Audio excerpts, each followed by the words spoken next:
across the country, local newspapers had to take a stand when it came to the presidential election.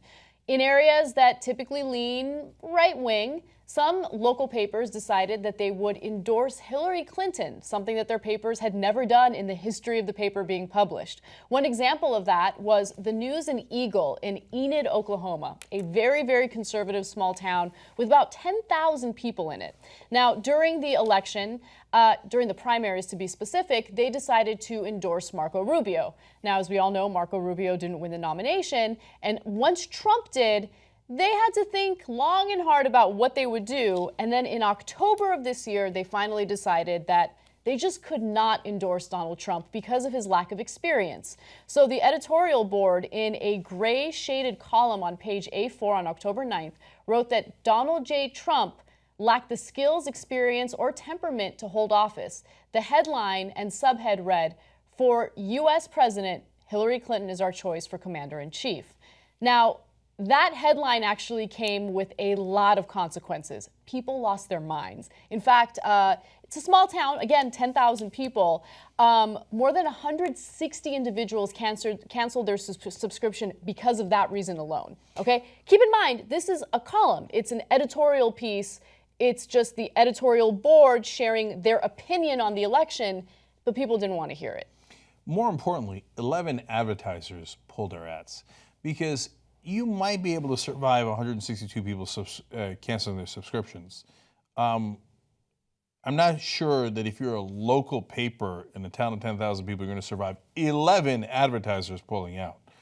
So, and look, a lot of the business interests lean Republican, and especially in the red states. So if you're going to actually use editorial judgment and be independent, there's sometimes consequences.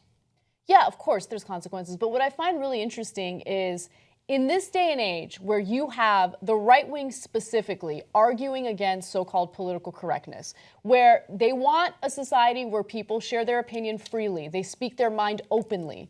Why would you be so angry at an editorial board having an opinion on the election, right? And also, more importantly, what is the role of news for Americans? Is the role of news to regurgitate this, whatever you already believe? Or do you want the echo chamber, or do you want people who are going to make you question your perspectives and maybe think in an open-minded way about a possible outcome, right?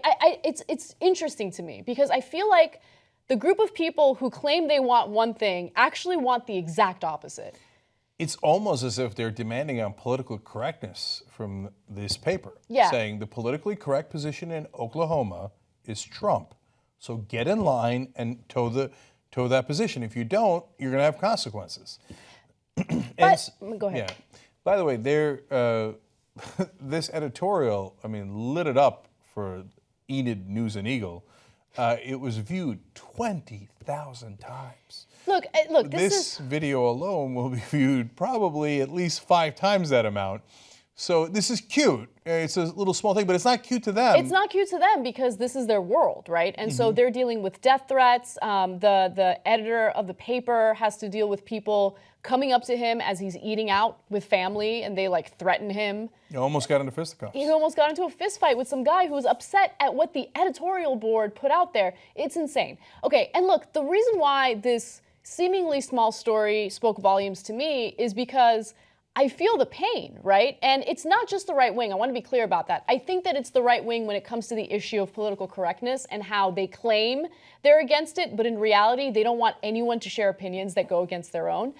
But when it comes to ridiculous reactions to people's opinions in the media, we dealt with that too, right? Do not ever mention that you would rather vote for Hillary rather than allow someone like Donald Trump to win, right? If you do, you're a shill, you're terrible, you're corrupt, you're this, you're that. Just the worst criticisms. No. Here's the thing. I'm an adult. We have one of 2 options. I'm voting for Hillary. Okay? But by the way, the same exact thing during the primaries from the establishment. How dare you now bow your head to Hillary Clinton? All sides. Who is obviously going to be our nominee, right? Oh, you pesky little kids with your Bernie Sanders. You hurt her. It was your fault. You hurt her. Look, right? It came from all sides. And here's the reality. I'm going to do me and you do you. And I always use this imagery, and I know it's a little disgusting. But like throwing feces at the wall because someone's not saying what you want them to say, right? We're all individual people who think freely for ourselves. And so if your decision is to support Bernie Sanders aggressively during the primaries because he's the candidate that speaks to you, go for it. That's who you should go for, and that's what we did, right? But in the end, when you're left with one of two options, I don't know, I'd rather not have like KKK leader of the world be our next president of the United States. And by the way, when we said that, we also lost a bunch of subscribers. Yeah, we did. And a lot whatever. more than the Enid News Eagle. Okay. Enid, okay. Enid. But that's okay. You take your lumps and you go on with your life. Now, we're in a better position than them, so we could survive it a lot better than they can. But guys, look, part of the reason that you should keep an open mind is because you never know when somebody is going to be right. So I remember all the Democrats who attacked us when I started criticizing President Obama all the way back in 2009. When I said he shouldn't do offshore drilling in the Gulf, and then 3 weeks later, we had the biggest, disaster we've had in the Gulf. And then people went, oh, maybe he doesn't hate Obama. He's not like the Fox News guys. He's just trying to look out for us, right? And so I think that we had the luxury of time and being able to prove out ourselves. And if you're new to the program, and a lot of people are, by the way, if we're Shillery's, where was all the Hillary ads? How come we never had any of those, right? And the reason we didn't have those is because we wouldn't toe the line for her. And so they were like, no. You get right on air, and then you get ads. You get money, okay? We didn't do that. So you have it exactly wrong. Yeah, and think about how egregious it would be if the tables were turned, right? If we sat in these chairs and we demonize and antagonize people who chose to vote for Jill Stein. Those who voted for Jill Stein, you do you, boo, right? I'm not hating, right? And the people who wanted her to get to 5% in deeply blue states, it's not what I would have done, but I totally understood it. And exactly. The mainstream media got upset at us for doing one more Jill Stein town hall before the election. They're like, these guys are not legitimate. But that's you. So if you thought Jill Stein was getting shut out, you were right. She was getting shut out because it was not a legitimate thing to give her, especially as you got closer to the election, apparently became more illegitimate. Anyway, look, I think the guys in Oklahoma, who in this case are conservatives, obviously, are going to one day come back around. This is my prediction. And they're going to go down to the Enid News Eagle and say, our bad. No, I know you think that's not the case, but I'm an optimist, and it's not just a matter of being optimistic. I've seen it before. Because you think, like when we were criticizing the Iraq War, yes, we've been on the air that long, okay? People were furious at us. You guys don't remember that. You weren't here, right? And everybody was furious. And even Glenn Beck turned back around and said, you guys were right, and I was wrong, okay? So some of the top liberals turned around and said, you were right and we were wrong about Obama. He largely represents the corporate donors, okay? Now, he had his upsides, and we've talked a lot about those, but he had his downsides, and we were right about that, right?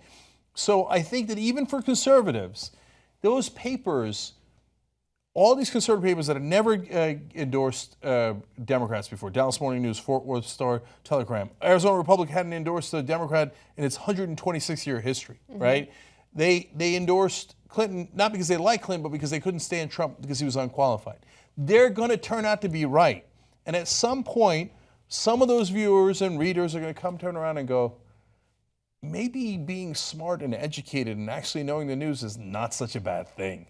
Maybe those guys knew something we didn't know. And I think that's going to be the case. We'll see. But for the moment being, their competitor, and I can't believe in this town they have a competitor, the Enid Buzz is a buzz with new readers, and they're feeling pretty good. Yeah. But my money's on the Enid News Eagle. Stay strong, brothers. If you sign up for TYT membership, you'll be saying, thanks a lot, bitch. tytnetwork.com/join.